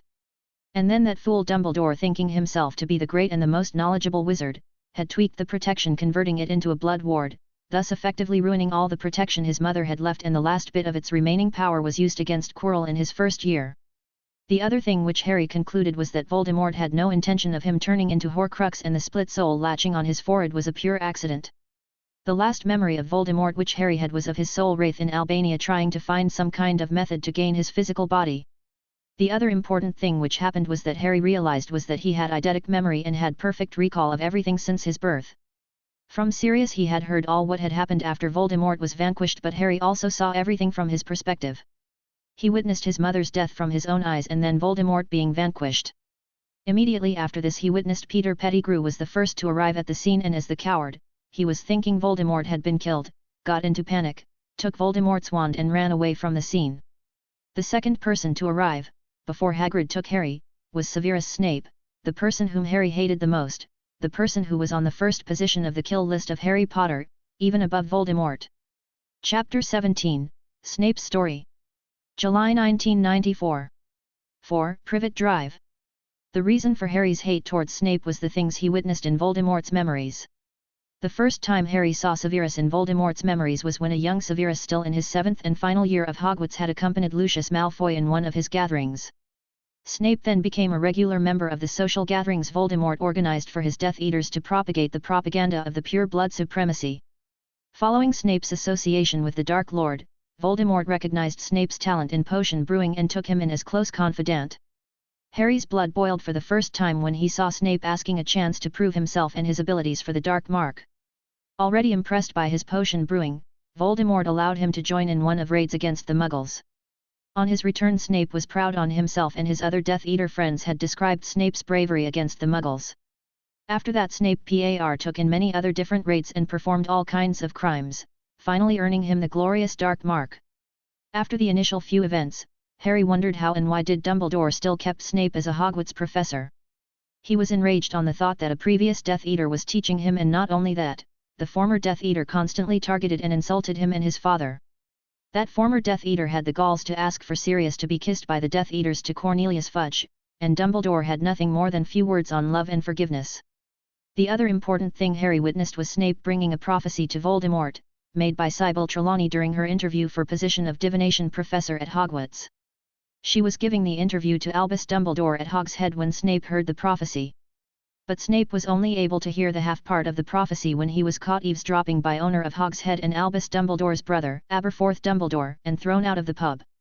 The first part of prophecy which Harry learned from Voldemort's memories was, the one with the power to vanquish the Dark Lord approaches, born to those who have thrice defied him, born as the 7th month dies, and the Dark Lord will mark him as his equal. Harry was enraged. A fucking prophecy made Voldemort attack his parents. Dumbledore allowed Snape to escape after hearing the prophecy. Harry was not sure whether Dumbledore knew about Snape being a Death Eater at that time, but still the old coot took no measures. He could have asked for a magical oath or obliviated Snape, but no, he did no such thing. He was enraged that even on constantly asking to Dumbledore kept all these things hidden from him and the cause of his parents' death in a criminal safe in Hogwarts. And 2 boys were considered eligible to fulfill the prophecy, Harry Potter and Neville Longbottom, and thinking Harry being a half-blood is more equal to him than Neville, Voldemort targeted the Potter family. His final leash on the anger was broken when the news of Lily's pregnancy spread, and thus the unborn child was one of the 2 to fulfill the prophecy. He witnesses how Snape came begging to Voldemort to spare Lily. At first Harry felt some sympathy for the man, thinking that maybe Snape realized his mistake, but no such thing happened. Snape begged Voldemort to spare Lily, and kill James. He begged Voldemort to spare Lily so that he could claim her for himself. And this was reason Voldemort gave few chances to Lily to go away. Harry had witnessed that when Snape arrival at the Godric's Hollow, and he had the gall to touch the body of his dead mother. Harry had screamed in anger and promised to suitably punish Severus Snape. He had promised himself and his dead parents to make Snape feel despair. Harry's magic had flared that day in anger, and the nearby windows had shattered and small cracks had appeared on the walls of the attic. Flashback. Till that time Harry had been patiently doing all the chores of the Dursleys' household and was silently assimilating all the knowledge. He was biding his time and waiting for the moment when he would permanently leave this hell hole. Harry's scream of rage and the shattering of the windows and cracking of the wall made the Dursleys aware. The 3 members of the family came running and forcefully pushed open the gate. Either due to anger or due to climbing so fast with his obesity-struck body, Vernon appeared almost red. He shouted, "What have you done, freak? You never learn your lessons, freak." Harry, already in anger, was in no mood to hear the man's blabbering. He kept quiet. Feeling confident knowing that Harry could not use his magic, Vernon moved forward and raised his fist to strike Harry. "I will teach you today, freak, and make you understand that your freakiness would not be tolerated in this house." Harry instinctively reacted and raised his hand and banished Vernon into the wall. Vernon was smashed loudly against the wall, and groaned in pain. Petunia gasped while Dudley whimpered in fear. Slightly fearful but still a bit confident, Vernon shouted, "Now you wait, freak. I know you are not allowed to use magic outside your freakish school. Wait when you are expelled and I will teach you the lesson." Harry grinned evilly and in no mood to tolerate the nonsense further replied, "Then it does not matter if I use few more spells now. What you say, uncle?" Seeing the evil smile and thinking that the freak would not stop from using magic further, picked his heavy body with Petunia's help, as fast as he could, ran away but not before whimpering, "Just you wait, freak. I will definitely teach you a lesson." Harry sighed in exasperation and muttered to himself, "Just few days more." With this he waved his hand for a repair charm and all the damage done to the room was reversed back. Chapter 18, Peverell Manor. July 1994. 4. Privet Drive. After 2 weeks of intense knowledge gathering and organizing his memories, Harry Potter was all set to move forward. From what Harry was now compared to what he was 2 weeks ago, he was a vastly different person. Be it physically, mentally, emotionally, or psychologically, Harry had gone through a drastic change. If it was better or worse, only time could tell. Harry was standing in his small and was gazing his reflection in the human-sized mirror he had conjured. Harry now almost stood at 5 feet 9 inches tall, having gained some additional inches in these 2 weeks. Although his physical frame was almost similar to what he had previously, his muscles were now well defined. Along with all this, any kind sign of malnourishment he had in body was gone. Not only this, his body was constantly being strengthened and enhanced because of the resurrection stone. As Cadmus had described, Harry could feel the effects of the stone on his body. The scar in the shape of the lightning mark on his forehead was almost gone with only a small faded mark remaining. Be it because of removal of the Horcrux or the unbounding of his magic or the resurrection stone, Harry's eyesight had been completely healed. With a wave from Harry's hand the conjured mirror disappeared. And the next moment, Harry Potter disapparated from the small attic of 4 Pivot Drive into a new phase of his life. July 1994. Unknown location. Harry operated in large-sized field.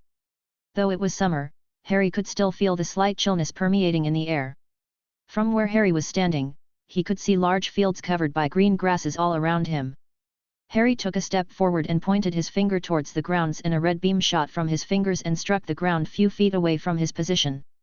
The ground where the beam struck was ravaged due to the small explosion which occurred. With another wave and a banishing charm d'Epulso, the loosened soil due to the explosion was blown away. Harry moved forwards and he could see a small stone slab peeking from the ground.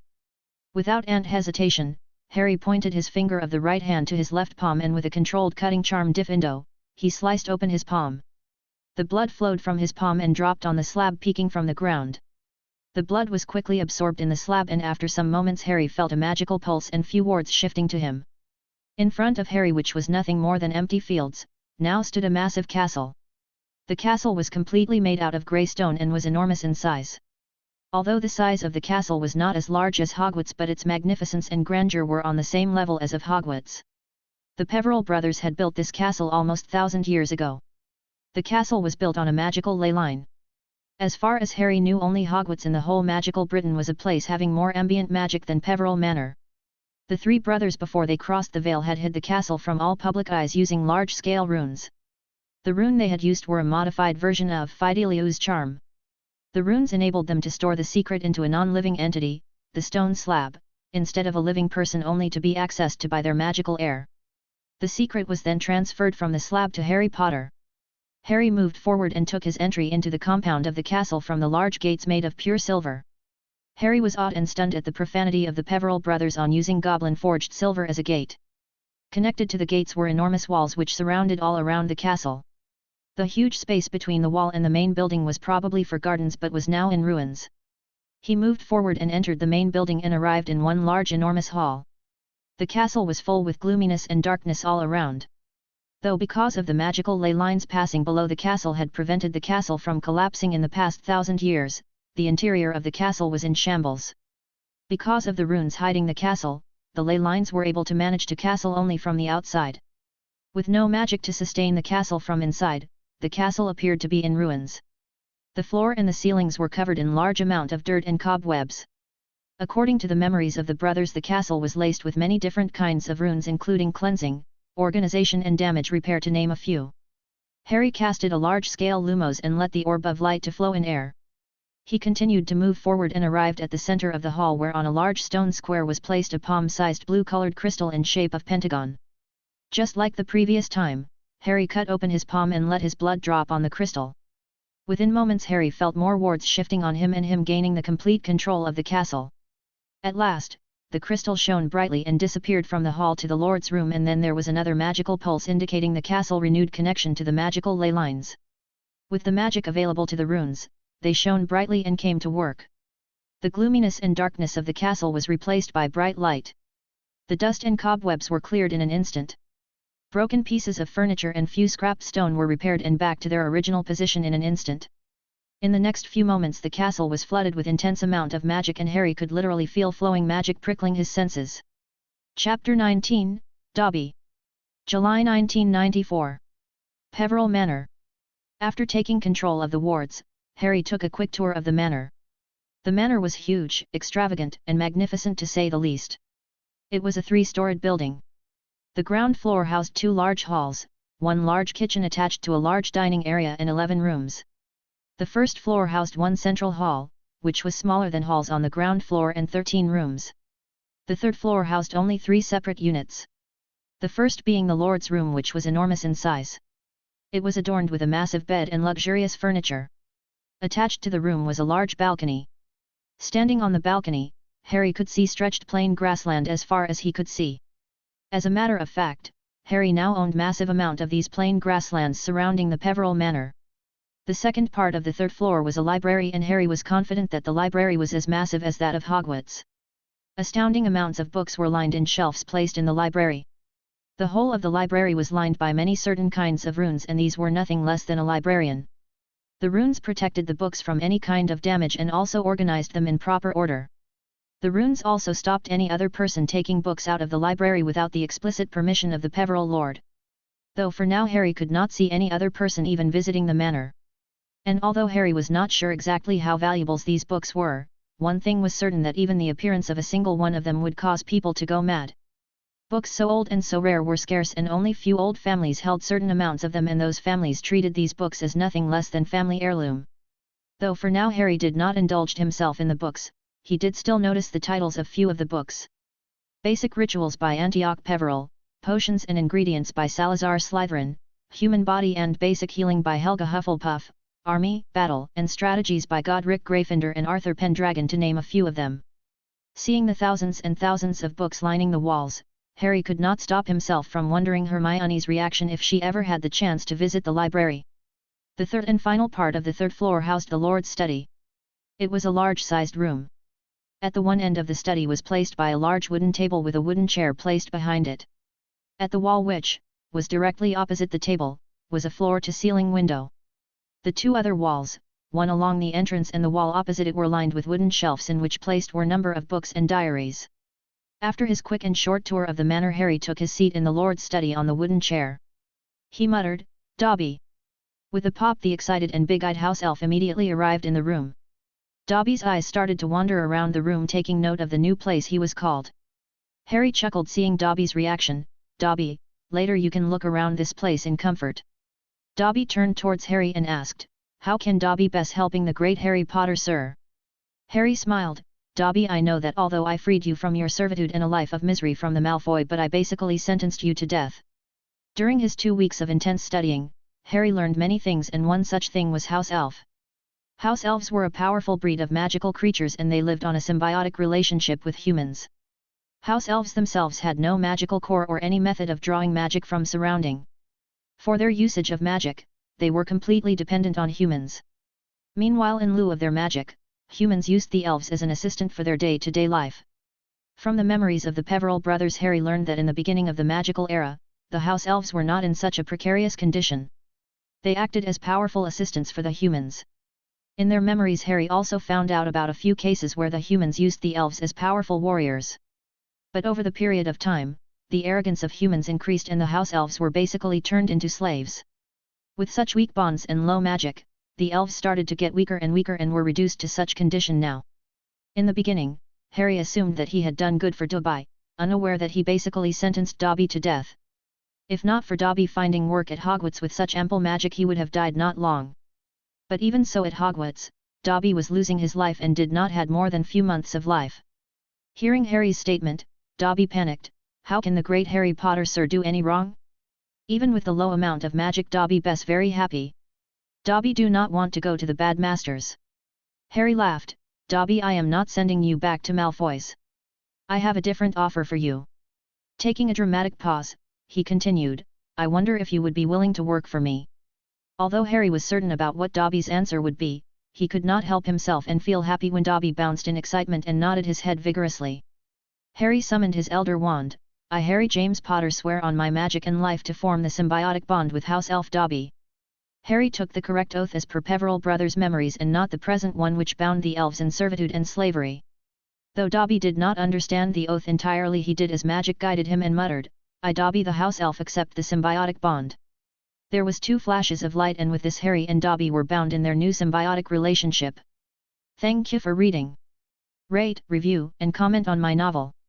Also send the Power Stones. Chapter 20, Another Visit to Gringotts.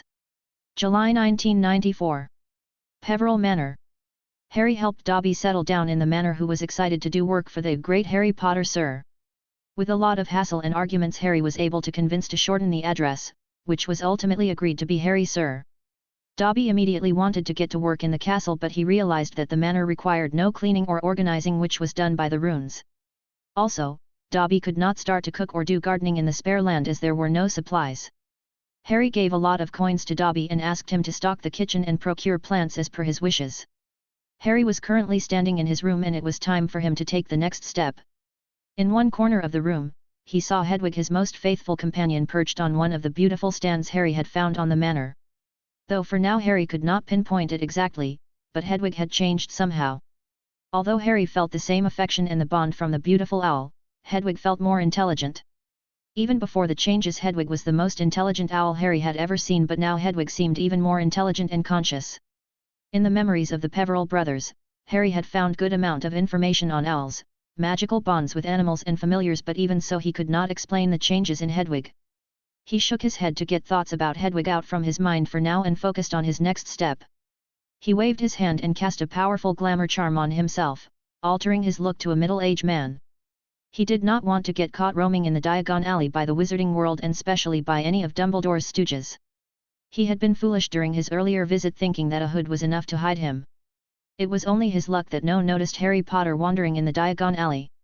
After the glamour, Harry Potter dissipated, and vanished from the manor. July 1994. Gringotts Wizarding Bank. Harry approached on the footsteps of the gate leading inside Gringotts, the closet location any wizard could apparate into Gringotts. Even one step more closer and the sword of goblins would be at his throat, even before he could utter a single word. Harry picked up a quick pace and marched with confidence inside the Gringotts. 2 weeks ago, when he had visited this place, he had been a scared little child, but now he was a whole different man. Last time he had no idea what to do, what his legacy was and what were his duties, but now he was knowledgeable. Last time he was weak, who was scared of even the faintest of sound, but now he was powerful. His arsenal of the magical spell was probably the largest in whole of magical Britain. Last time Harry Potter was innocent person with no political acumen, but now, though he was inexperienced but was already a shrewd politician. The three Peverell brothers were one of the founding members of the magical Britain and the structure on which it was functioning today, and were the seasoned politicians. Added with them was the memories of Voldemort, who himself was a master manipulator. To have fooled so much of pure blood families in following him when he himself was a half-blood, denoted his capacity as the master manipulator he was. Though his magical capability was the main reason for his dominance, his political understanding could not be ignored. Harry reached inside the bank and was greeted by the same sight he had seen during his previous 2 visits. Angry and serious goblins busy in their work. Harry ran his eyes all around and walked towards one particular goblin. Ranuk. The goblin was busy in calculating something and stamping papers vigorously. Harry reached near the table. "Excuse me." Ranuk looked up and asked almost in snarl on being disturbed in his work, "What?" Harry did not answer but allowed the glamour to fade away a bit, allowing his face to be seen by Ranuk.